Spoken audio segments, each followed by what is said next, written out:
சுந்தரம் பண்ண காரியத்தினால பார்த்தீங்கன்னா, இப்போ சண்முகம் வீட்ல வந்து பெரிய பிரச்சனையே வந்து நடந்துகிட்டு இருக்குங்க. ஸோ ஒரு பக்கம் நம்ம சண்முகத்த பழி வாங்கணும், குடும்பத்தில இருக்கிற ஒட்டுமொத்த பேரையுமே பழி வாங்கியே ஆகணும் அப்படின்னு வந்து மலேசியாலேருந்து வந்திருக்காங்க இந்த சுந்தரம் குடும்பம்.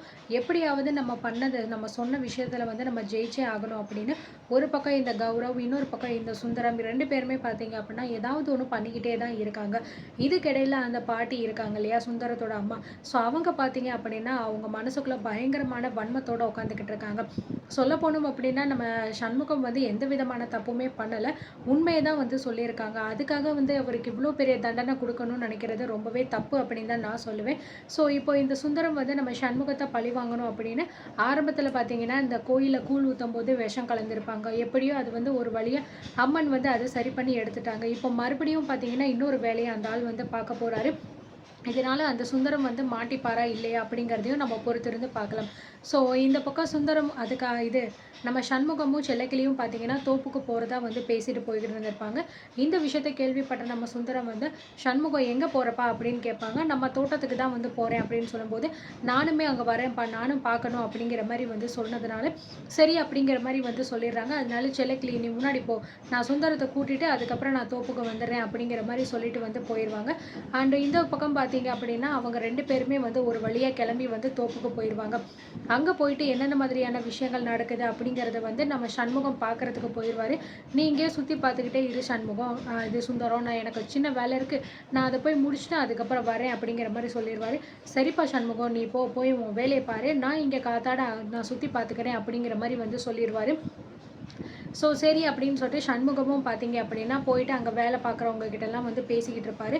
இந்த மாதிரி எப்போ வந்து எல்லா வேலையுமே வந்து முடியும், என்ன மாதிரியான வேலை போய்கிட்டு இருக்கு எல்லாத்தையுமே விசாரிச்சுக்கிட்டே இருக்கும்போது அப்போ தான் வந்து நம்ம சுந்தரம் பார்த்தீங்கன்னா அவனுடைய உண்மையான முகத்தை வந்து காட்ட போகிறாருங்க. ஸோ இது வரைக்கும் எவ்வளவோ விஷயத்த வந்து பண்ண இந்த சுந்தரம் வந்து இப்போ கடைசியில் வந்து நம்ம சண்முகத்தை பழி வாங்கணும் அப்படிங்கிறதுக்காக அந்த தோப்பில் வந்து நிறைய மாடுகள் இருக்கு இல்லையா?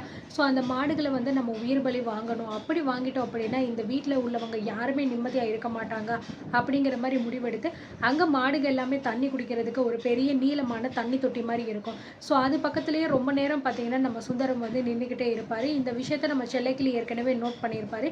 என்னப்பா சுந்தரம், எதுக்காக இங்கே நின்றுக்கிட்டு இருக்க, வேற பக்கம் போய் தேடிப்பா, இது வேற பக்கம் போய் சுற்றி பார்க்கலாமே அப்படின்னு சொல்லும்போது, அதெல்லாம் ஒன்றும் இல்லைங்க, இந்த இடத்துல காற்று நல்லா வருது, இவ்வளோ அருமையான இடம் நம்ம சண்முகம் வச்சுருக்காரு அப்படின்னு நினைக்கும் போதே ரொம்ப சந்தோஷமாக இருக்கு, நான் பார்த்துக்கிறேன், நீங்கள் போய் உங்கள் வேலையை பாருங்கள் அப்படின்னு சொல்லிட்டு நம்ம செல்லக்கிளியையும் பார்த்தீங்க அப்படின்னா இந்த சுந்தரம் வந்து அனுப்பி வச்சிருவாரு. ஸோ அதுக்கப்புறம் பார்த்தீங்க அப்படின்னா ஆள் யாராவது வராங்களா இல்லையா அப்படிங்கிறத பார்த்துட்டு மெதுவாக பார்த்தீங்கன்னா அந்த விஷ பாட்டிலை வந்து எடுக்கிறாரு. இங்கே பாரு சண்முகம், உன்னை வந்து பழி வாங்கணும் அப்படிங்கிறது மட்டும்தான் என் நோக்கம். இன்னும் கொஞ்ச நேரத்தில் உன் குடும்பத்தில் வந்து ஒரு கதறல் சத்தமே வந்து வரப்போகுது. அந்த சத்தத்துலேருந்து உன்னால் எப்பயுமே வந்து வெளியில் வர முடியாது. அது மட்டும் கிடையாது, உன் குடும்பத்தையும் சரி உன்னையும் சரி பழி வாங்காமல் நாங்கள் இங்கேருந்து போகவே மாட்டோம் அப்படின்னு ஸோ பயங்கரமாக வந்து டயலாக்லாம் வந்து பேசிட்டு அந்த மருந்து இருக்கு இல்லையா? ஸோ அதில் இருக்கிறத எடுத்து அப்படியே பார்த்தீங்கன்னா அந்த தண்ணி தொட்டியில் முழுசாக வந்து ஊற்றிட்டு கலக்கி விட்டுறாரு நம்ம சுந்தரம். ஸோ அதுக்கப்புறம் வந்து இந்த பக்கம் சண்முகம் வந்து வேலையெல்லாம் முடிச்சுட்டு வந்து, என்ன சுந்தரம் எப்படி இருக்குது தோப்பு, எல்லாத்தையும் சுற்றி பார்த்தியா, எப்படி இருக்குது அப்படின்னு கேட்கும்போது, ஆமாம் சண்முகம், சுற்றி பார்த்தேன், ரொம்ப சூப்பராக இருக்கும் உன் தோப்பு, இவ்வளோ அருமையான ஒரு தோப்பு வந்து நீ வந்து வச்சிருக்க. அது மட்டும் கிடையாது, இங்கே காற்றும் அவ்வளோ நல்லா இருக்குது, பேசாமல் இங்கேனுக்குள்ளேயே நீ ஒரு வீடு கட்டியிருந்தா இன்னும் நல்லா இருக்குமே அப்படின்னு சொல்லும்போது, பார்க்கலாம் சுந்தரம் என்ன ஏது நடக்குது அப்படின்னு சொல்லிட்டு முதல்ல குடும்பத்தில் இருக்கிற பிரச்சனை சரியாகட்டும், நம்ம இப்போது திருவிழா வந்து நடக்கிற டைமிங்கில் வந்து திருவிழாவை நல்லபடியாக முடித்து அம்மனுக்கு நம்ம வந்து சந்தோஷத்தை கொடுப்போம், அதுக்கப்புறம் மற்றதை பார்த்துக்கலாம், சரி வாப்பா வீட்டுக்கு போகலாமா அப்படின்னு சொல்லிட்டு பார்த்தீங்கன்னா 2 பேருமே வந்து கிளம்பி போயிடுறாங்க. அண்ட் போகிறப்போ சுந்தரம் பார்த்தீங்கன்னா அந்த தண்ணி தொட்டிகளே பார்த்துக்கிட்டு இருக்காங்க. சண்முகம் போகிறப்போ வந்து மாடுகளை எல்லாம் வந்து அவுத்து நீங்கள் வந்து தண்ணி குடிக்க வச்சுருங்க அப்படிங்கிற மாதிரி சொல்லிட்டு வந்து போயிடுறாரு. ஸோ இந்த பக்கம் பார்த்தீங்கன்னா 2 பேருமே பேசிட்டு ஒரு வழியாக வந்து வீட்டுக்கும் வந்து வந்துடுறாங்க. வீட்டுக்கு வந்ததுக்கப்புறம் வந்து நம்ம சுந்தரம் வந்து இறங்கிறாரு. இறங்கிட்டு வந்து, சரிப்பா சண்முகம், எனக்கு கொஞ்சம் டயர்டாக இருக்குது, நான் மேலே போயிட்டு குளிச்சுட்டு வந்துடுறேன் அப்படின்னு சொல்லும்போது, சரி சுந்தரம் நீ போயிட்டு குளிச்சுட்டு வா, அதுக்கப்புறம் நம்ம ஒன்றா உட்காந்து சாப்பிட்லாம் அப்படின்னு சொன்னோடனே சுந்தரமும் உள்ளே போயிடுறாரு. சண்முகம் பார்த்தீங்க அப்படின்னா சுந்தரம் ரொம்ப நல்லவன் போல இருக்குது அப்படிங்கிற மாதிரி நினச்சிக்கிறாரு. சின்ன வயசுலேருந்து சுந்தரம் இப்போ வரைக்கும் வந்து மாறவே இல்லை, அப்படியே தான் இருக்காரு. இப்படி ஒரு மனுஷனை வந்து நான் பார்த்ததே வந்து கிடையாது. என் மேலே எந்த விதமான கோபமும் இல்லாமல் அவங்க வீட்டில் உள்ளவங்க எல்லாருமே நல்லபடியாக என்கிட்ட வந்து பேசுகிறாங்க, பழகுறாங்க. இப்படிப்பட்ட ஒரு மனுஷன் எனக்கு வந்து ஸ்நேகிதனாக கிடைச்சதுக்கு நான் ரொம்பவே கொடுத்து வச்சிருக்கணும் அப்படிங்கிற மாதிரி வந்து சுந்தரத்தை நினச்சி ரொம்பவே பார்த்தீங்கன்னா நம்ம சண்முகம் வந்து பெருமைப்பட்டுக்கிறாரு. போயிட்டாரு. ஆனா அதுக்கெல்லாம் அந்த ஆள் வந்து வொர்த்தே கிடையாது அப்படின்னு தான் வந்து சொல்லணும். ஸோ அப்படி நினச்சுக்கிட்டே நம்ம சண்முகமும் பார்த்தீங்கன்னா வீட்டுக்குள்ள வந்து போயிறாரு. அண்ட் இந்த பக்கம் சுந்தரம் வந்து வேக வேகமா வந்து மேல போறாரு. மேல போனோனே வந்து அவங்க அம்மா இருக்கிற ரூமுக்கு போயிட்டு ரூம் கதவ வந்து பூட்டிறாரு. யாராவது பார்க்காம, கேட்காம இருக்கணும் அப்படிங்கிறதுக்காக. உள்ள வந்தோனே வேக வேகமா வந்து அவங்க அம்மா கால்ல வந்து விழுந்து அழுகுறாரு. இந்த மாரி வந்து "என்னப்பா சுந்தரம் என்ன ஆச்சு? எதுக்காக இப்படி அழுகுற? ஏந்திரி" அப்படின்னு சொல்லும்போது, "இவ்வளோ நாள் வரைக்கும் நம்ம எதுக்காக வெயிட் பண்ணோமோ, அந்த விஷயம் இப்ப நடக்க போகுதும்மா. நம்ம இங்க வந்து பிளான் போட்டோம்ல, அத நான் கச்சிதமா போயிட்டு முடிச்சுட்டு வந்துட்டேன்" அப்படின்னு சொல்லும்போது, "என்ன சுந்தரம் சொல்ற? நீ சொல்றது உண்மையா?" அப்படின்னு கேட்குறாங்க. ஆமாம்மா. நீங்க சொன்ன மாதிரியே நானும் வந்து அந்த சண்முகத்துக்கு கூட தோப்புக்கு போனேன்.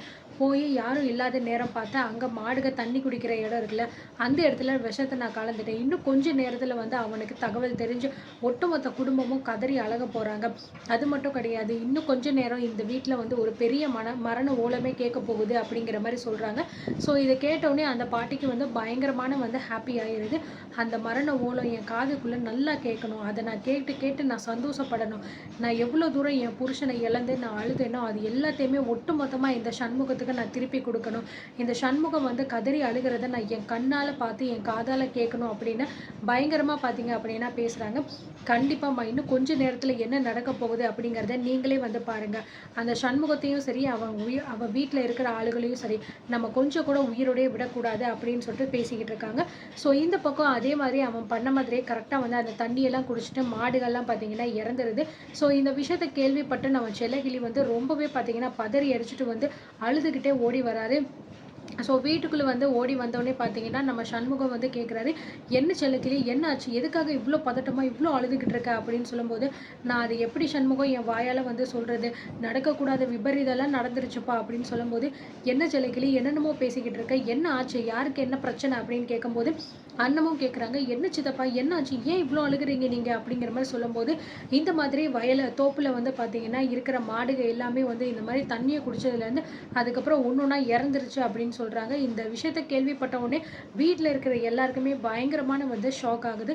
"ஏய் செல்லக்கிளி நீ சொல்றது உண்மையா?" அப்படிங்கிற மாரி வந்து சண்முகம் பயங்கரமா கோவப்பட்டு செல்லக்கிளி சட்டைய பிடிச்சு கேட்குறாரு.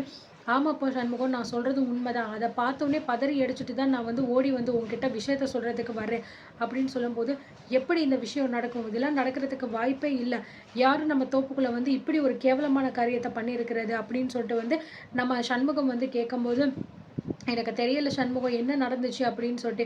எனக்கே ஒண்ணுமே புரியலப்பா. கை, கால் வந்து ஓடவே மாட்டேங்குதுப்பா" அப்படின்னு சொல்லும்போது, "சரி வாங்க" அப்படின்னு சொல்லிட்டு எல்லாருமே பார்த்தீங்க அப்படின்னா தோப்புக்கு போயிட்டு அந்த விஷயத்த வந்து பார்க்கணும் அப்படிங்கிறதுக்காக வேக வேகமா வந்து ஓடுறாங்க. அதே மாரி சுந்தரமும் பார்த்தீங்க அப்படின்னா கீழ வந்துடுறாரு. "என்னாச்சு சண்முகம்?" அப்படின்னு கேட்கும்போது, "தோப்புல இந்த மாரி நடந்துருச்சா? நாங்க போய் உடனே பார்க்க போறோம்" அப்படின்னு சொல்லும்போது, "சரிப்பா வாப்பா நானும் வரேன்" அப்படின்னு சொல்லிட்டு ஸோ எல்லாருமே பார்த்தீங்கன்னா வேக வேகமா போறாங்க. அங்க போய் பார்த்தா எல்லா மாடுகளுமே பார்த்தீங்கன்னா அப்படியே இறந்து கிடக்குது. இத பார்த்தோனே நம்ம சண்முகத்துக்கு வந்து அப்படியே மனசே கேட்கல. எப்படி இதெல்லாம் வந்து நடக்கும்? இப்படிலாம் நடக்கிறதுக்கு வாய்ப்பே இல்லையே! அப்படின்னு ரொம்பவே பார்த்தீங்கன்னா பதர்றாரு. இந்த பக்கம் நம்ம கார்த்தி, அண்ணம் எல்லாருமே பார்த்தீங்கன்னா ரொம்பவே ஃபீல் பண்ணி அழுதுகிட்டு இருக்காங்க. இப்படி ஒரு விஷயம் நம்ம குடும்பத்தில நடந்திருக்கே! அப்படின்னு சொல்லிட்டு ரொம்பவே பார்த்தீங்கன்னா இத பண்றாங்க. ஸோ இந்த விஷயத்தினால ரொம்ப கோவப்பட்ட நம்ம சண்முகம் பார்த்தீங்கன்னா, செல்லக்கிளியோட சட்டைய பிடிச்சு, "ஏய் செல்லக்கிளி நல்லா சொல்லு. ஒழுங்கு மரியாதையா உண்மைய சொல்லு. நான் இல்லாதப்போ, இல்ல நீ இல்லாதப்போ, இந்த பக்கம் யாராவது வந்து போனத நீ பார்த்தியா?" அப்படிங்கிற மாரி வந்து கேட்குறாங்க. "இல்லப்பா சண்முகம். அப்படியெல்லாம் யாருமே வரலப்பா. நான் தான்ப்பா இங்க வந்து எல்லா கணக்கு வழக்கையும் பார்த்துக்கிட்டு இருந்தேன்" அப்படின்னு சொல்லும்போது, "செல்லக்கிளி நல்லா யோசிச்சு பாரு. எனக்கு இங்க யார் வந்தாங்க? என்ன நடந்துச்சு? அப்படின்னு தெரிஞ்சே ஆகணும். இதுக்கான காரணம் யாரு? அப்படிங்கிறது எனக்கு தெரிஞ்சே ஆகணும். நல்லா யோசிச்சு சொல்லு. யாராவது இங்க வந்தாங்களா?" அப்படின்னு கேட்கும்போது, ஸோ அப்பதான் நம்ம செல்லக்கிளி வந்து யோசிக்கிறாரு. சுந்தரம் இந்த இடத்துல ரொம்ப நேரமா நின்னுக்கிட்டு இருந்தது. ஸோ அந்த விஷயம் ஞாபகம் வந்து உடனே வந்து இங்க வேற யாரும் வந்த மாரி எனக்கு தோணல. ஆனா ரொம்ப நேரமா வந்து சுந்தரம் மட்டும் தான் வந்து இந்த இடத்துல நின்னுகிட்டே இருந்தாரு. நானுமே அவர்கிட்ட வந்து "எதுக்காக இங்க நிக்கிறீங்க?" அப்படின்னு கேட்டப்போ, "இந்த இடம் நல்லா இருக்கு" அப்படின்னு சொல்லிட்டு சொன்னதுனால நானும் போயிட்டேன்ப்பா. இவர தவிர வேற யாருமே இங்க வரல சண்முகம். அது எனக்கு நல்லாவே தெரியும் அப்படின்னு சொல்லிடுறாரு. ஸோ சுந்தரம் மேல இப்படி ஒரு பழி விழுந்ததுனால உண்மையிலேயே நம்ம சண்முகம் சுந்தரத்த கேள்வி கேட்க போறாரா? இல்ல அப்படியே கேஷுவலா விட்டுற போறாரா? இல்ல இதுக்கான உண்மைய எப்படி கண்டுபிடிக்க போறாங்க? அப்படிங்கிறத நம்ம பொறுத்திருந்து பார்க்கலாம்.